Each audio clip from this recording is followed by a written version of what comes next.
আচ্ছা doctor Manish, cosmetic surgery কত ধরনের হয়? কসমেটিক সার্জারি অনেক রকম হয়। আমরা যদি স্ট্রাকচার ওয়াইজ ডিফাইন করি, ফেসের কসমেটিক সার্জারি হতে পারে, ব্রেস্টের কসমেটিক সার্জারি হতে পারে, পেটের হতে পারে, থাইয়ের হতে পারে।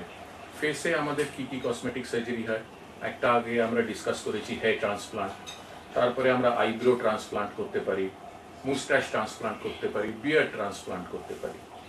ফেসে আমরা বিভিন্ন রকম ফিলার দিতে পারি, মানে কোনো জায়গাটা বসে আছে ওইখানে আমরা কোলাজেন দিয়ে ওইটাকে তুলে দিতে পারি, এটাকে ফিলার বলা হয়। বোটক্স দিতে পারি আমরা, যদি রিঙ্কেল বেশি হয়ে থাকে ওই রিঙ্কেলটাকে আমরা কমাতে পারি বোটক্স ইনজেকশন দিয়ে।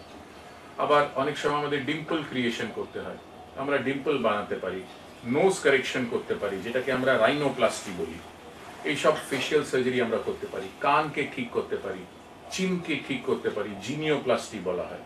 সো এইসব বিভিন্ন ধরনের হেয়ার ট্রান্সপ্লান্ট এখন সবচেয়ে কমন ফেশিয়াল সার্জারি যেটা করা হয়, যেটা আমরা আগের এপিসোডে যেটা নিয়ে কথা বললাম। তারপরে আমরা ব্রেস্ট সার্জারি করতে পারি।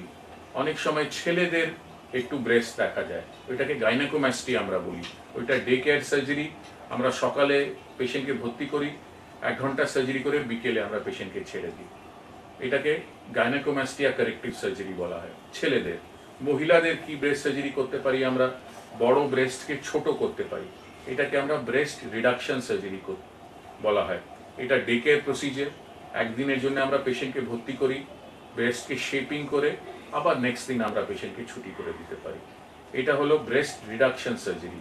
আবার ব্রেস্ট লিফট সার্জারি করা হয়, যে ব্রেস্টগুলো স্যাগিং হয়ে গেছে, চাইল্ড বার্থের পরে মার ব্রেস্ট স্যাগ করে গেছে, কিংবা পিউবার্টির সময় আমরা দেখি অনেক মহিলাদের ব্রেস্ট স্যাগ করে গেছে, ওই ব্রেস্টগুলোকে আমরা ছোট করে ব্রেস্ট লিফট করতে পারি।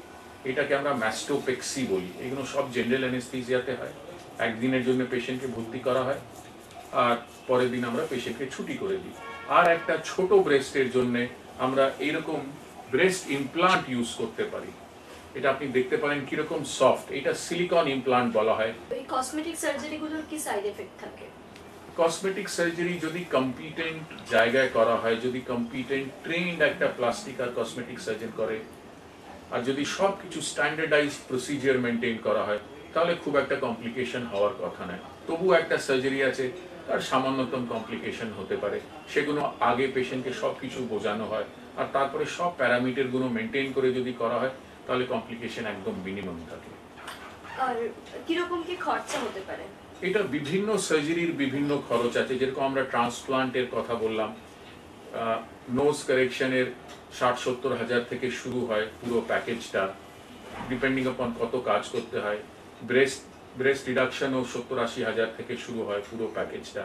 ব্রেস্ট ইমপ্লান্টও 90,000 1 লাখের কাছাকাছি। সো বিভিন্ন সার্জারির বিভিন্ন প্যাকেজ করা আছে। যার যেরকম দরকার উনি যখন এসে আমাকে দেখাবেন, আমি সেই জিনিসটা বোঝাতে পারবো। আচ্ছা। সো এই কসমেটিক সার্জারিগুলো এখন খুবই কমন হয়ে গেছে। আগেকার যুগে কসমেটিক সার্জারি খুব কম মানুষ ভাবতে পারত, একটা ডিফর্মিটি নিয়ে সারা জীবন থেকে যেত। এখন একটা মহিলার যদি মনে হয় ওর ব্রেস্ট ছোট, ও সেটাকে বড় করাতে পারে। যদি মনে হয় যে ব্রেস্ট বড়, এটাকে ছোট করাতে পারে। যদি মনে হয় নাক ব্যাকা, ওইটাকে ঠিক করাতে পারে। সো এখন মানুষ কিন্তু নিজের প্রবলেম নিয়ে এগোতে আরম্ভ করেছে।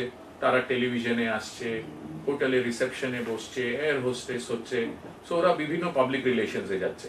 So they want to look good, ওরা সুন্দর দেখতে চায়, দেখাতে চায়। সো ওদের জন্য উই আর অলওয়েজ দেয়ার। তো কিরকম এজ, মানে মোটামুটি কি বেশি টিনেজাররাই? Not necessarily. নর্মালি আমরা 18-19 বছর বয়স থেকে এই সার্জারিগুলো করতে পারি। আর এটা 60 বছর বয়সেও লোকজন রিঙ্কল ফ্রি হতে চায়, নাক ঠিক করাতে চায়, ব্রেস্ট লিফট করাতে চায়। তো আমরা 60 এজ অবধি বিভিন্ন রকম প্লাস্টিক সার্জারি করতে পারি। কিন্তু কমনেস্ট এজ গ্রুপ হচ্ছে বিটুইন 20 to 45। সার্জারি মানে আগে ছিল নায়ক নায়িকারা, কিন্তু এখন কিন্তু শুধু সেটা নায়ক নায়িকার মধ্যে নেই, এখন সাধারণ মানুষও সেটা করাতে পারে। তার জন্য অতি অবশ্যই আসতে হবে doctor Manish Santhalia clinic, PLCSC, Shakespeare Sarani, Kolkata.